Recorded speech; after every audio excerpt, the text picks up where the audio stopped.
Hey everyone, it's Jaime Alejandro, and you're listening to the Arts Calling podcast, the place where I interview hardworking independent creatives in the literary, visual, and performing arts. As always, before we begin, I want to remind you that you should check out the shout-out links in the episode description.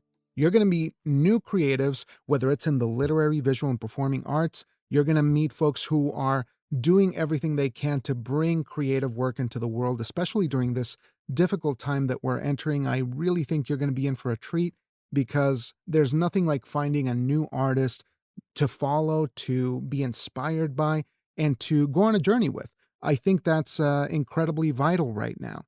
And of course, you get to meet some friends of the show and new and weird things all over the internet. So once again, be sure to stop by the shout out links in the episode description. Now let's get on to our main event. Today, I'm delighted to be arts calling Hannah Wyatt.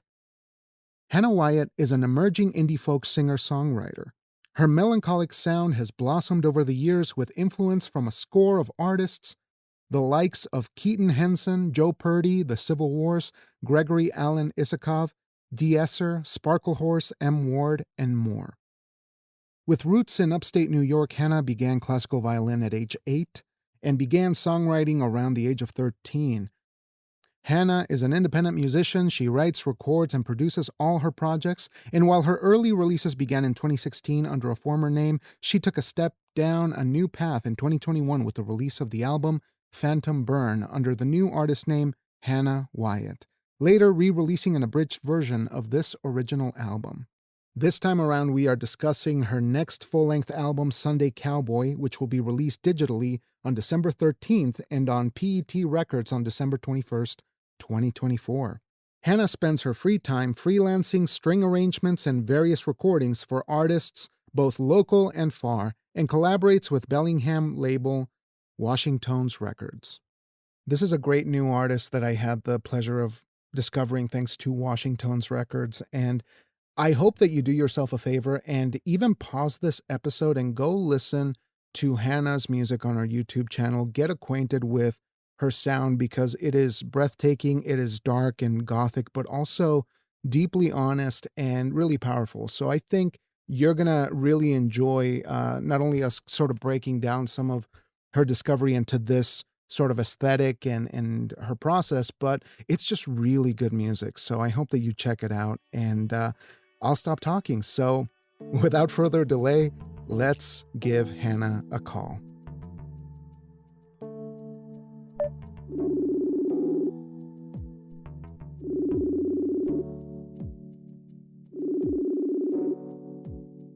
Good afternoon, Hannah. How are you? I'm great. Thanks for having me. Wonderful. So where are you at these days? Over in the Pacific Northwest, is that right? Yep. I'm living in Bellingham now. We've been in Bellingham for a little over 2 years. Okay, Loving awesome. it here. Yeah, so before we get to your upcoming album, which is, I guess it's coming up in December 15th, is that right? So it's gonna be available digitally on Friday the 13th, December 13th. Nice. Spooky That's day. appropriate. Yeah.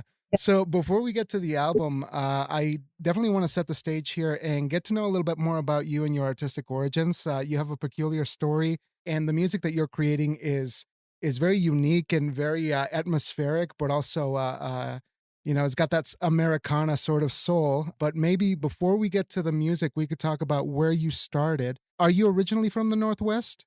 No, I'm from the East Coast. I've only lived on the West Coast for about 3 years now. Okay. Wow. What was So that? Yeah. originally, upstate New York. So not New York City, like the upper state. Seems like a lot of people out here don't know that upstate New York even exists. They just think it's all the city. But no, it's actually really similar to Washington State. It's just a lot of farmland. Yeah, it's Um, a more contemplative place, right? yeah, it's really beautiful. And it reminds me a lot of here, which I think is part of why I like it out here. And then I spent the other half of my life in Florida. Oh, So okay. pretty opposite sides, but Speaking of like sort of like the aesthetics of growing up, right? Like when does music make its way into your life, and how does that sort of clash or not clash with the environment that you're in? well, I started playing violin at age 7 or 8 in the third grade music string program at my elementary school. And so I've been playing violin classically my whole life. And that's been my main like thread that's been the center of my life. And then I just started writing music, like songwriting, in like early high school. So that was more of a recent thing. And I've just kind of, developed over time, changed my style a little bit, obviously, as one does from the time you're 16 on.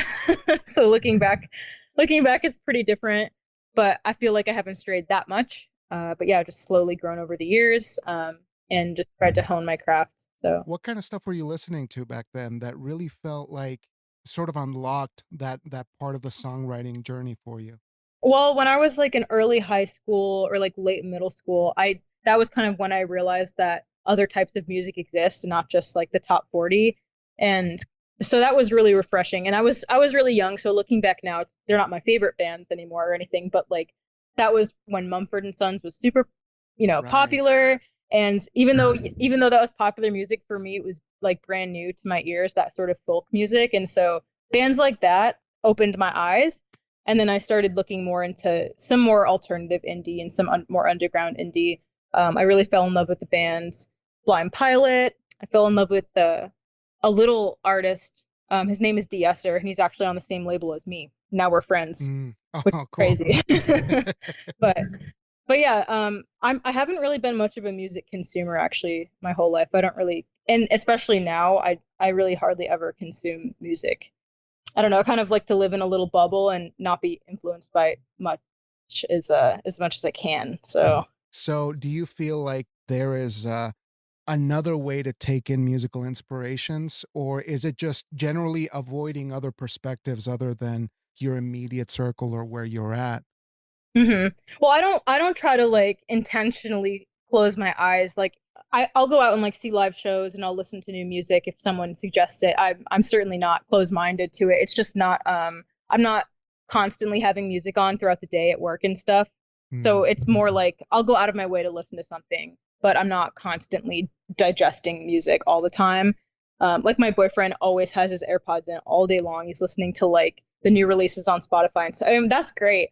But for me, when I used to consume music more, I would notice I would wake up with the song idea, and then turns out it was that song I heard yesterday. It was Mm. so I it was like in my psyche too much. So Yeah, that makes sense, especially in terms of the oversaturation, right? I feel like it sort of addresses the information overload, not just as an artist, but as a human being. There's so much that we're yeah. taking in constantly that I guess that kind of makes sense.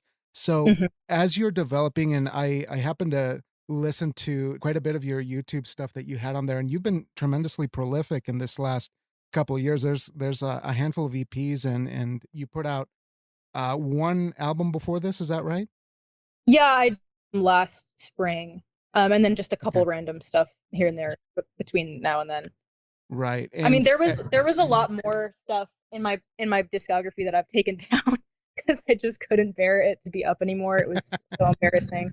Uh, so the stuff that's up there now is like stuff I'm either proud of or okay enough with it living up there. well, that's good. I was gonna ask you about the dividing line, like, what's the benchmark where you said, "Okay, this needs to go away and this needs to Oh man. this can stay." Well, so like when I went to college for audio engineering, and so my final project was an album, and because of the classes I was in, like the intent was to make like the cleanest album.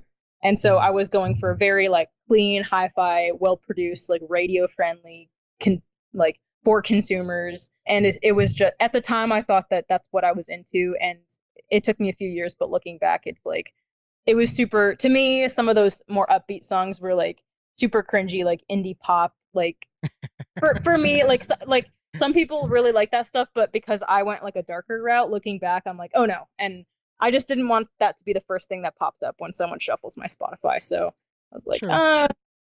but I saved the songs on a SoundCloud. I'll get messages now and then from people that are like, what happened to it? And I'll send them the SoundCloud link. So it's not all gone, but Not all lost. No, yeah. that's good to hear, but it seems like you sorta need to go to that end of the gradient of musical experience, right? To say, "Okay, maybe this isn't where I was supposed to be," or Yeah.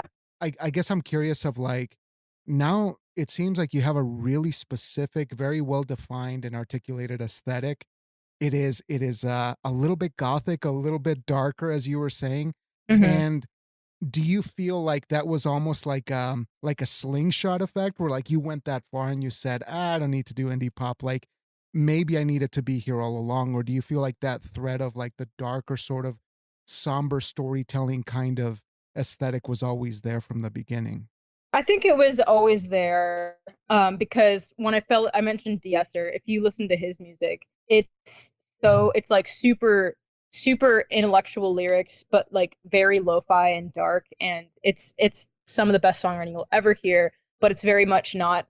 It's not for like the standard consumer. Like, the songs are like a minute and a half, and they're done on like a tape machine with like an out of tune nylon string guitar, and it's just this guy like whispering, and they're so good.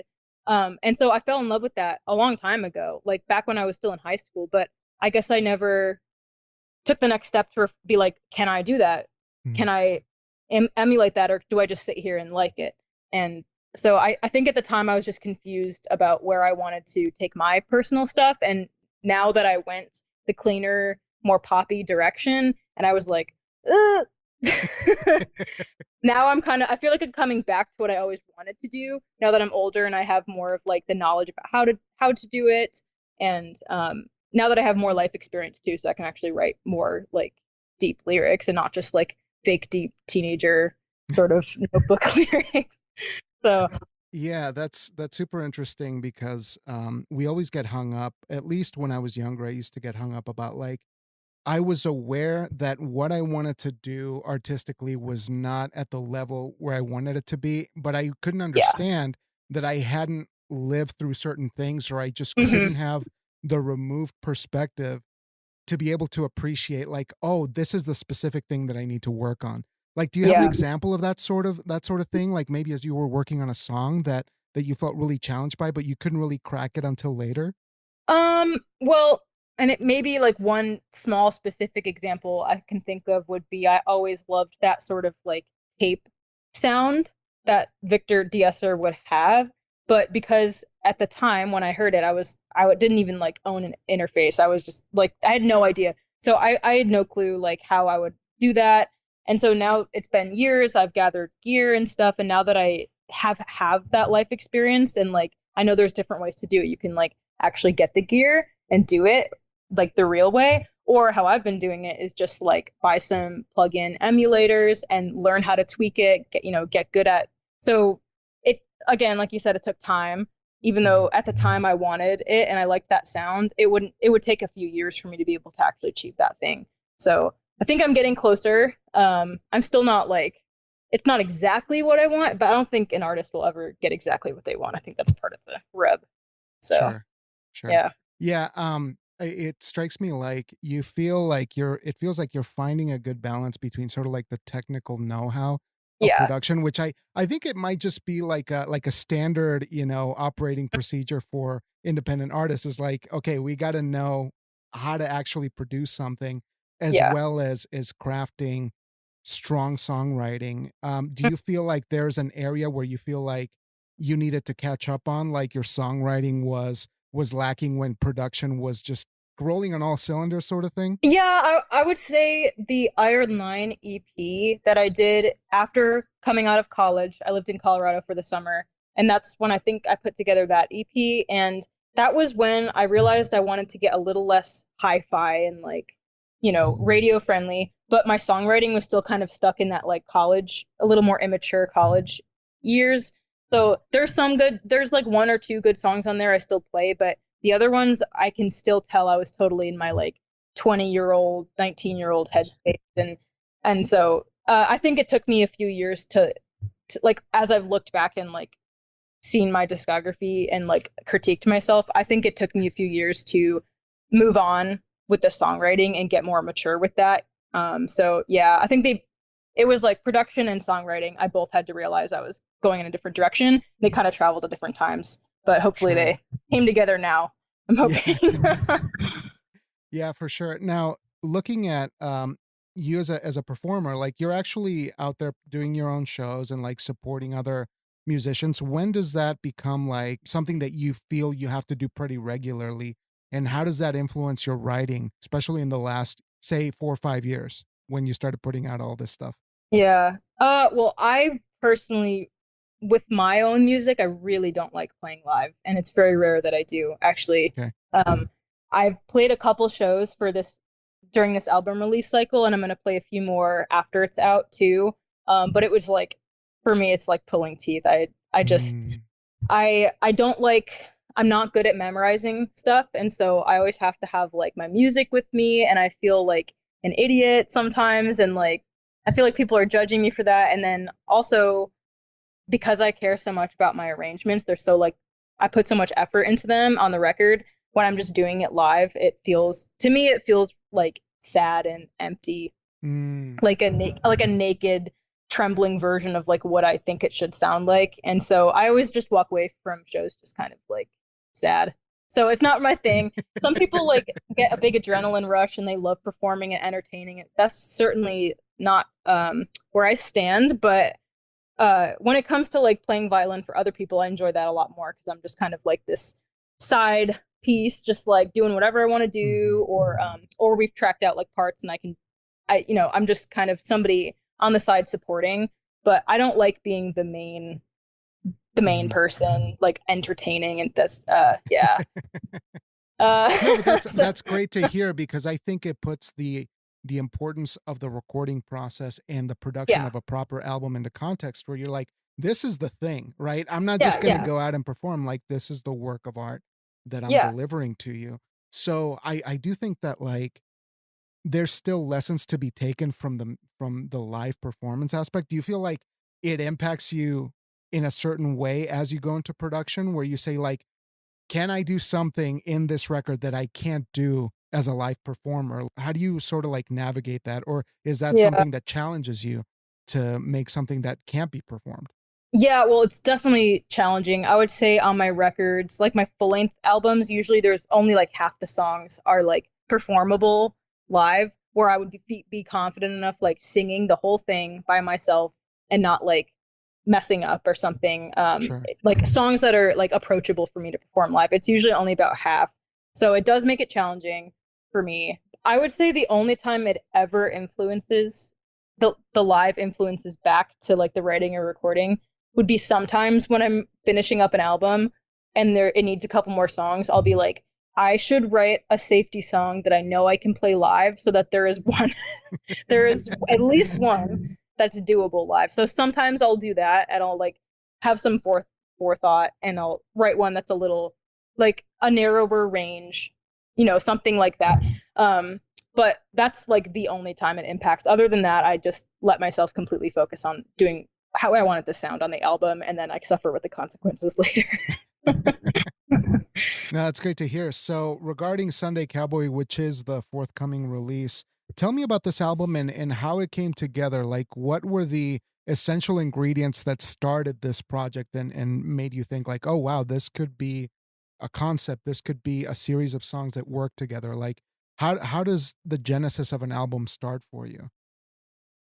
So I would say like my releases in the past were kind of what my boyfriend Tim would call a collection of songs, where it's he loves concept albums, so to him he kind of sees albums like this as like mine were as just like collection of songs that you've written that kind of fit together and then you just put them out. And so with this one, I wanted to challenge myself to be a little more intentional with like the structure of it. So I would not call it a concept album per se, but my idea for the plan of the album was for it to start lighter, folkier, more upbeat country style, like with fiddle and banjo, and everything's kind of major key. There's some like Irish dance tunes in there.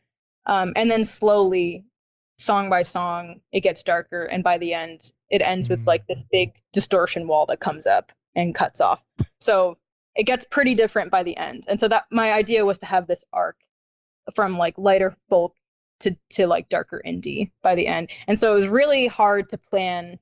Like it was fun at first and easy at first, and then by the time I got to the end, it got really hard because I had to like concrete my arrangement, like the order, and then I realized there was a gap here or a gap there. I had to move this around, and that screwed up this order. And so it was like making an impossible puzzle. But I think if I tell you the idea, you'll be able to be like, oh yeah, that makes sense. But I think it's subtle enough that like someone not knowing that might come in and might not quite realize that that's the intention. But Sure. It's subtle, but I think I can recognize it. So hopefully you No, will too. yeah, I appreciate that. And it's almost like giving away the secret sauce. Like that's why like it's such a double-edged sword to Yeah, have a podcast about art, because I think there are some things that should be kind of a secret, that should be experiential, and you should just like yeah, sit with the work and not have to really vocalize or articulate like this is exactly what I intended or this or that. So I totally feel like those are some things that should be kept a secret. So folks need to go and listen to the album, yeah, and yeah, maybe we won't belabor that. But one thing yeah. that I'll mention though is listening to some of your other tracks. I love how the violin is just such a beautiful instrument, and it allows you to have pure melody, but also this like tremendous dissonance. Like some of the tracks that I listen to, like you're able to use it in those two ways and everything in between. Hmm. So maybe we could talk about how the violin as an instrument sort of shaped the songwriting, not just for this album, but like how it sort of accompanies your voice and how you use that instrument to sort of like Hmm. serve what you want to say. Yeah, I would say my writing got to me, I got a lot more confident in arranging when I started learning music theory, like in late high school and then all throughout college, because everything made sense now, and I can like instead of just oh it sounds like this note fits and then put a random finger down. Oh, it sounds like this note like I actually knew what was going on and I can arrange things. So that was a massive life changer for me. So that would be the root of it all would I would say would be learning music theory. So I Mm, implore every musician, even if you want to learn it to break the rules intentionally, I think it helps to know it before you break it. But anyways, right. yeah, I think for me it's been the challenge has been like sometimes a song I can't decide whether I want it to have like classical violin and strings or whether I want to go like the fiddle route. And because like fiddle style is like a much newer thing for me. It wasn't until like college that I started to like kind of learn how to play in that style because I went to college in North Carolina and I was in a folk band, and I realized at the first show that I had no idea how to play the fiddle. I only knew how to play the violin. So it's it's taken me a few years to get comfortable with that. So that's like one tool in the tool chest. I can always like the first half of my album has a lot more of the fiddle style.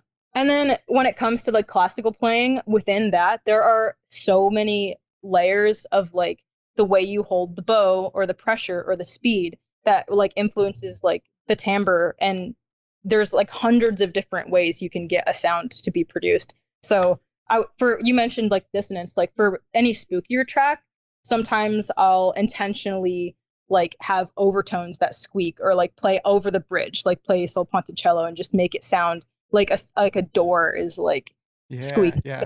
There's just so many ways you can play a violin more other than just like your standard like MIDI string sound. Like so I will say as a like a self-promotion, shameless self-plug here, that's why I think people should always hire string players for their records and not use fake strings if you really want to have any emotion whatsoever.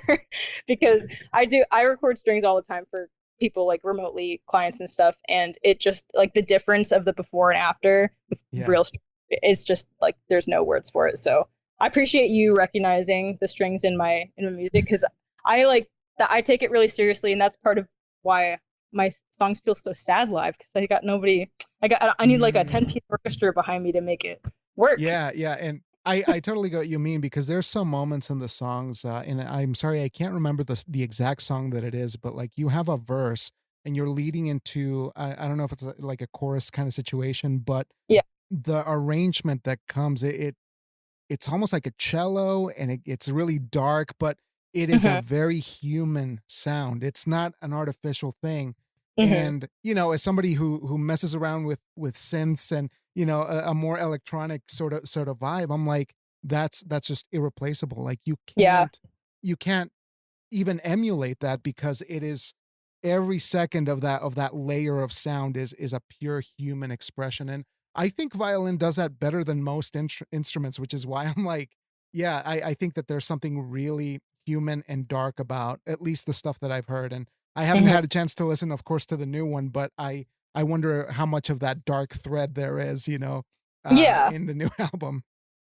Yeah.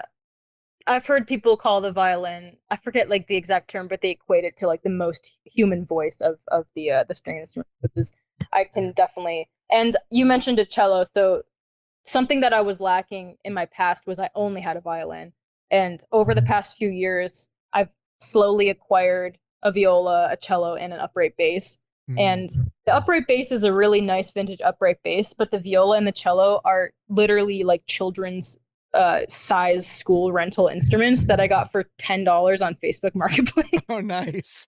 So I do the best that I can with those horrible instruments, but you know what? They hit the frequencies I need them to hit, and that's the good thing about lo-fi is that it doesn't matter. Yeah, yeah. And I love the spirit of that because I feel like you have a modern world that is sort of like looking down on the resourcefulness of the independent artist, especially with how presentational everything is. I just love this idea of like, so I got this viola or cello for $10. Let's see Yeah, what we can do with it, right? Even if it yeah, breaks, let's just try to push it to the limit of what you can do with it. yeah. I don't know. I think it's something really exciting about independent work. So like how does that mentality seep into the rest of the work you do? Like, do you feel that way at all? Like just do the best you can with what you got? Yeah, I think so.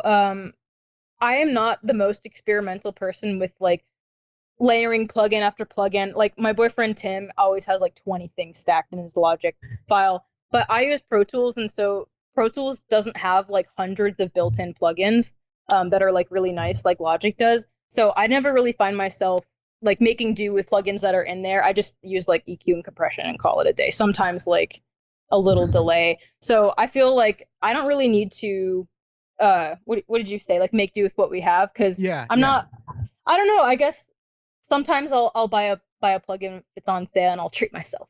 But But it seems like you're more of the minimalist, right? Where you say yeah, like this that's what I'm is trying to say. Yeah, yeah. oh, Thank you okay. for Yeah, yeah. summarizing me.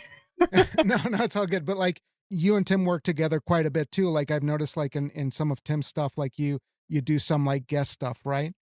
Yeah, he's always having me on his stuff, and then he records clients at the house too, and so a lot of Uh-huh. those clients I'll pop on something because we live together, so I'm there, and so it's convenient. So we're always working together. Tim did some work on this upcoming album too.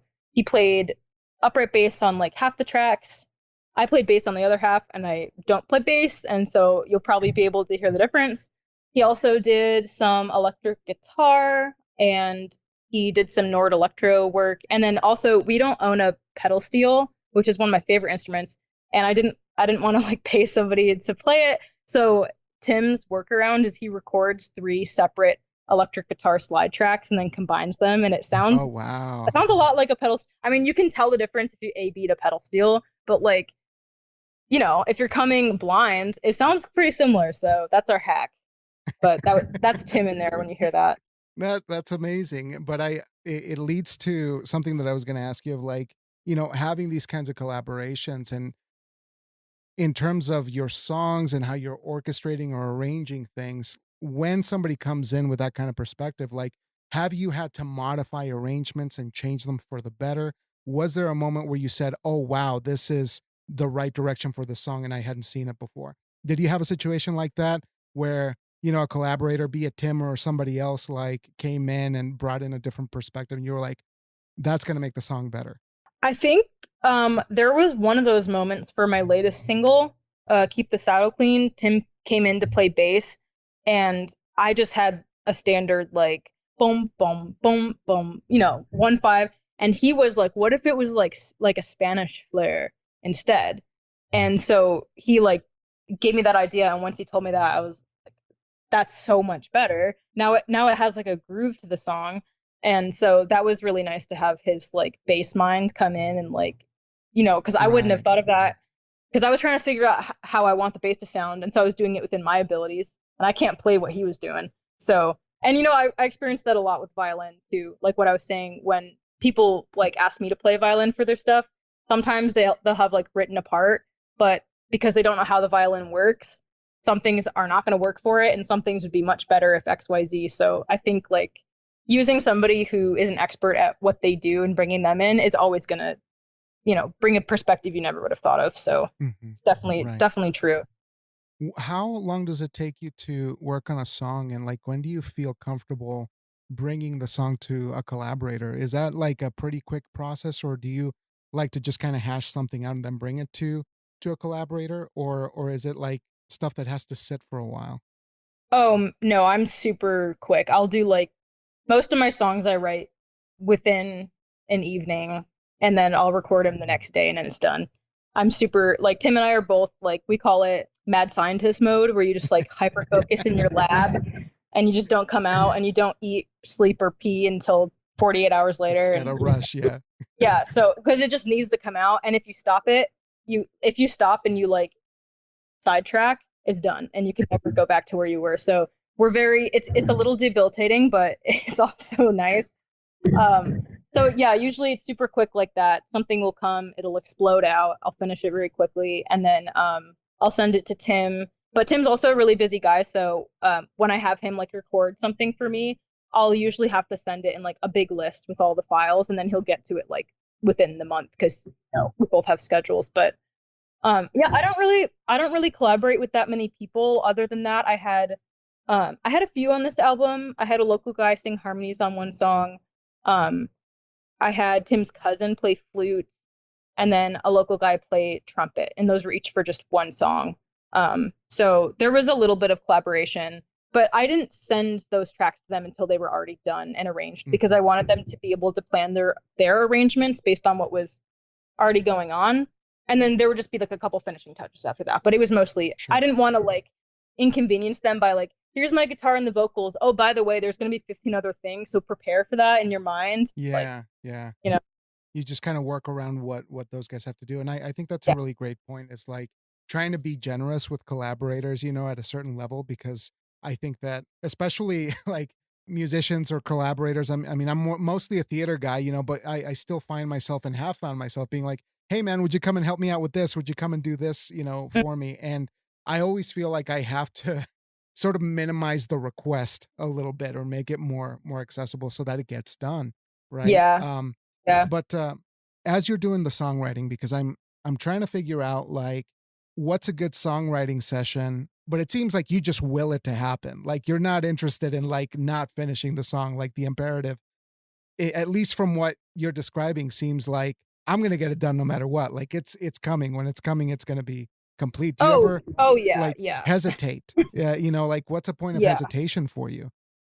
Well, I don't ever write a song unless an idea comes to me. I don't ever like, I know some people who sit down every day and they just like practice their craft and they write every day, but I cannot do that. Like I only write a song if I'm driving and a line comes to me, or some, at any random moment, a line will come and you're like, well, there goes my day. Great. And then you have to write the whole thing. So I never sit down and like will it like to happen in that sense. I never like, I want to write a song. Let me think of something. It's almost like an attack, like a possession. Sure. Yeah, I was going to ask you about that. Yeah. Like if you feel it's a spiritual thing, do you feel it's just like having connectivity to the earth, or like is there something that you feel is like outside of yourself that you're kind of like connecting to, or is that just kind of a whole bunch of nonsense? I don't know. I'm not really like a religious spiritual person, but I will say it does. If it does feel like that sometimes. Sometimes I'm trying to like, oh, what line should be next? And then all of a sudden it's like the words are coming to me and I'm not thinking them, but they're like being put in my head. And I don't know how to explain it. It feels like you're tapping into like a radio frequency and you're just hearing how it should sound and you're just like jotting it down as fast as you can. Sometimes other lines are a little more like you have to go on like the rhyme dictionary and figure it out. So I would say it's a mixture of natural flow and then also a little bending, into places. It's a combination of the two. But I always finish a song. Like when I get that idea, whether it's 10 minutes later, whether it's 4 hours later, I always finish the song that day or that night. And then if I ever come back to it, it's to make like maybe one adjustment, no more than that. Because if I do any more than that, it feels like I've kicked a dead horse, and I'm just like Mm. overworking the dough. So Yeah, uh, yeah. yeah, No, that's a tricky thing to do, like, to figure out when is this done? Like, when am I beating that dead horse actually? Like, yeah. did you have a lot of that in this album, or did you maintain that philosophy of like, we just gotta keep going and we have to move on to the next thing and it's okay as is? Is that sort of how you looked at it? Yeah, I think I had struggled with wanting to take longer on songs in college because I was in a songwriting class, and so we were assigned to like look back at your songs and make adjustments, and it felt like torture to me. And so I think that's when I realized I just, in my opinion, like if I write a song and then I come back to it the next day and I have more than three problems with it, I just say I'm gonna write a better song next time. Like Mm.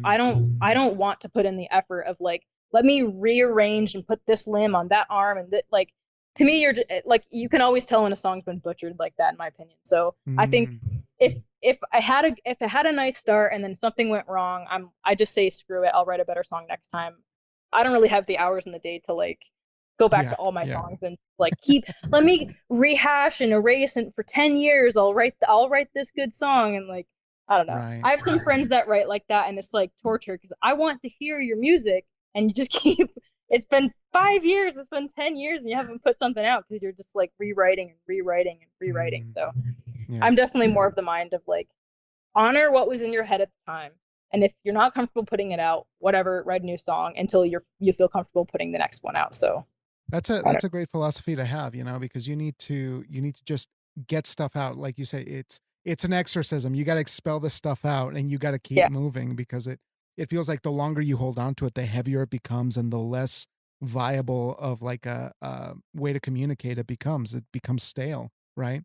yeah. Tim says that he thinks releasing music should just be more like treated like just doodling on like scratch paper and just like showing your Mm, friends, hey, look what I drew at the bar tonight. Like that yeah, sort of thing. yeah. Instead of taking everything like, this is the end of the world, this is my magnum opus. If a single second of this thing is wrong, people are gonna burn me at the stake. Like, so Right.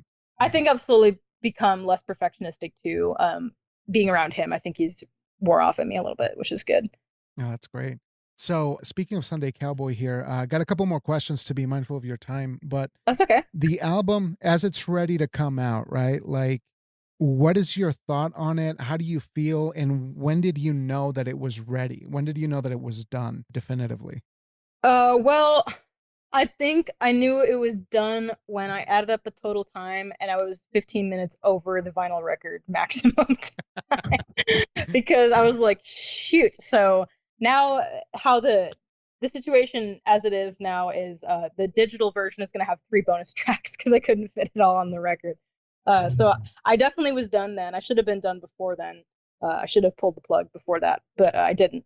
Yeah, this one was hard to finished, like I said, because I had that structure that I was trying to fit in. I had some problems like where I thought I had the arrangement right, and then I realized the middle section where it's starting to get darker. It was like five songs in a row that were all in waltz time, and I was like, people are gonna like they're like, I need Jesus, I need something else happening in between some one of these songs. And so then I had to rearrange things and it screwed everything up. So like it was much harder to finish this album than any other stuff in the past. So this was a little different, but I think I'm pretty confident on it. There's a couple that I could do with or without. Those ones were the bonus tracks. But I think it's a full experience. You have some, I always like to put in some like short instrumentals and stuff that like um call them like throwaway tracks, filler tracks, but I think that they add to it. So I feel like it's a full complete picture. It's got some songs which I really like to write songs like this where there's like no structure really. It's not like verse, chorus, bridge stuff. It's just kind of like random streams of verses or like stream of consciousness, just lines and lines and lines. And then I have some songs that are a little more like traditionally structured. So I think it's a pretty well-rounded scope. I'm glad you mentioned that because I was going to ask you about, in particular, songwriting structure and if there are things that you try to avoid. Like, do you avoid like the plague, like the Oh four yeah. four and the, verse chorus, pre-chorus sort Yes. of Oh situation. Like, my what are God. your thoughts on that? I think if an artist is in a genre where it is appropriate to write like that because that will get you more radio play and that's what you want, then I'm not going to judge that person. But for me, because I don't want to do this as a job, so I'm not concerned about like making a living, so I'm not concerned about like massive radio play. I'm just making this Mhm. for my own happiness and expression. So for me, the standard like radio, verse chorus, the structure, it means nothing to me and it always feels super insincere. So I do avoid it like the plague. If I ever have a chorus, which I would say maybe is like 30% of the time, I never intentionally never repeat it more than 2 times. And I know the standard is just supposed to do it like 3 to 5 times, but I get so annoyed. Oh my God. I just lose it. I get so annoyed at these songs that just never ending stream of repeated choruses. Like, I mean, but again, it's about your target audience. It's about the genre that you're in. Like for pop music, that is completely appropriate. But I think for indie music, I like shorter songs. I like to leave them wanting more instead of like, here's a 6-minute song where I give you the chorus over and over and over and over and over and over and over again, just so that I hope it gets in your head so that you give me more plays on Spotify. I don't know. I just Right, like, right. to me it never, unless there's, I think my philosophy is like, unless there's a really good reason for you repeating the chorus more than twice, never do it more than twice. Because if you do it twice, people will realize, oh, she already sang that. That's like a chorus. It's like a refrain. But then they're not sick of it by the end. So I don't know. Right. That's my philosophy.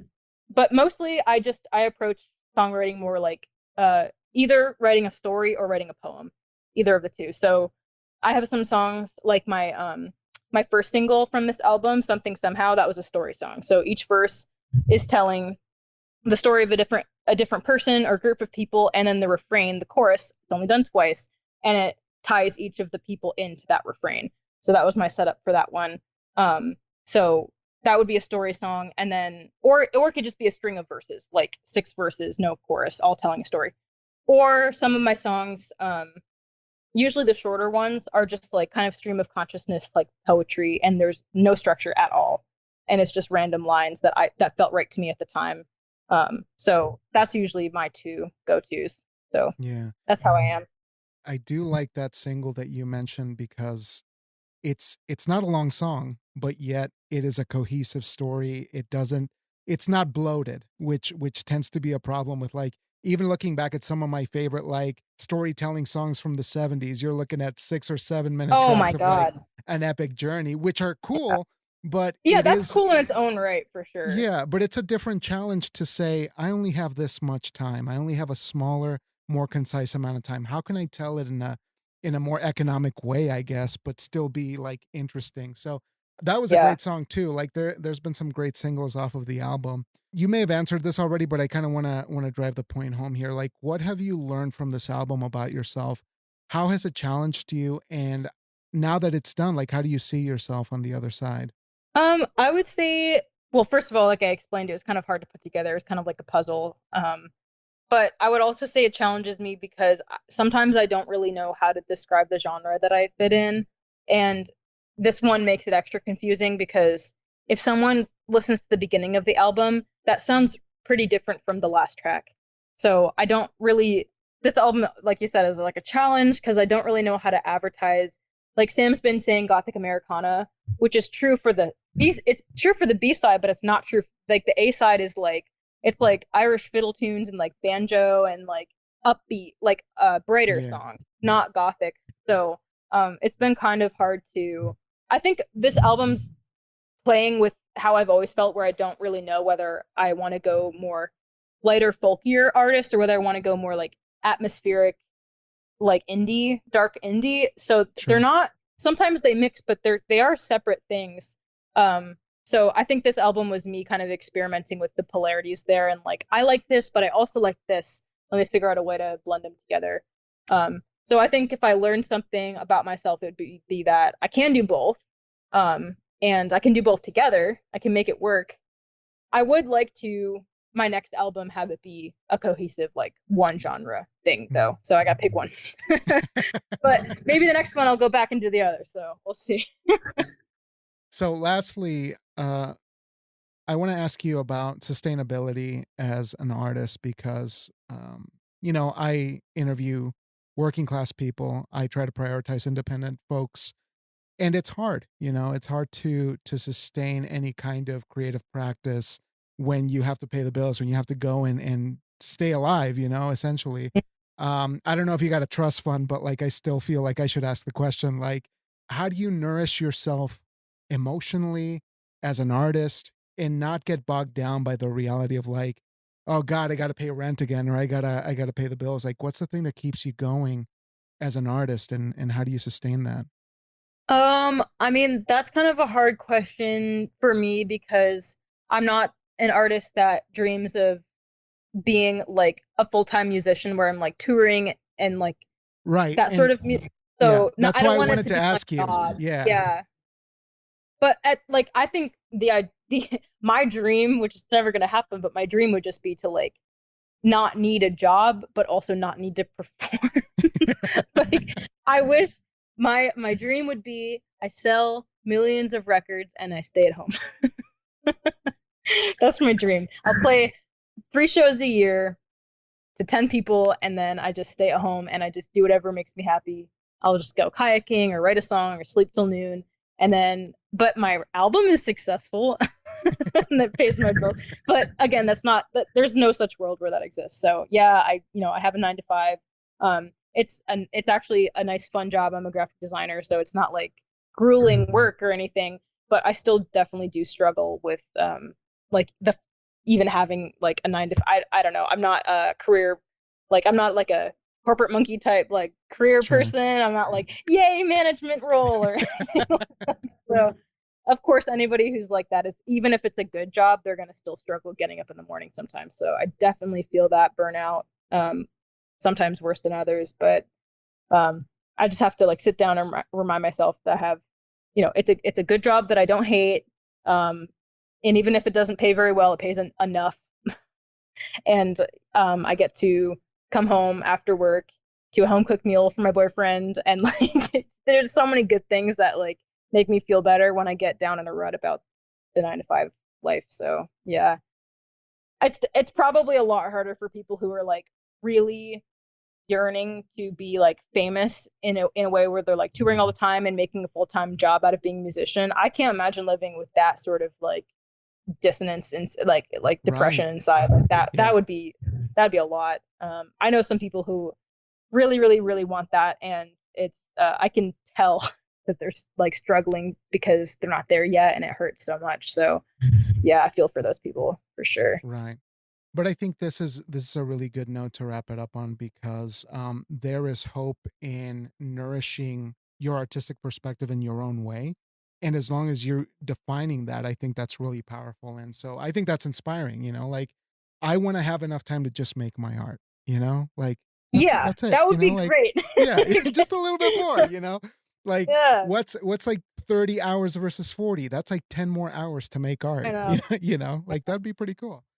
Yeah, totally agree. I for one think 8 hours or 9 hours a workday is way, way, way too long. Like by the time 2 o'clock rolls around, like I have done everything I need to do, and I need to Yeah. get the hell out of there. Like I think as long as the workday is super unnecessary. I mean, for some positions it's not, but like for my job, I could get all my projects done in the morning and then Mhm. go home and do what I need to do. So that's when I start to feel it. Is like 2:30 rolls around at the office, and I'm like, oh my Yeah, you start feeling god, it. yeah. I'm right there with you. So, lastly, okay, this is an extra question, but like anytime I see a cat, you have to introduce your cat. Oh, Okay, like I this have is a this cat. is a serious thing. This is Ringo, Aw. and then I don't know if you can see him, but by the fireplace is Lincoln. Oh wow. He's How just a little. distinguished. Yeah, over there by the fireplace. He sleeps like Lovely. a dog in front of that thing. Oh, that's beautiful. Well, Hannah, yeah, I think I'm going to let you enjoy your Sunday, but I want to thank you so much for this amazing conversation. I think that the work that you're making is really awesome and incredibly unique, but in particular, just having that specific voice of yours is really a treat. And I wish you the best on the album. It's going to be a wonderful time. Yeah, thanks so much for having me. I hope I answered everything succinctly and Yeah, intelligently. it was awesome. And of course, shout out to Tim and Sam who are doing amazing stuff as well.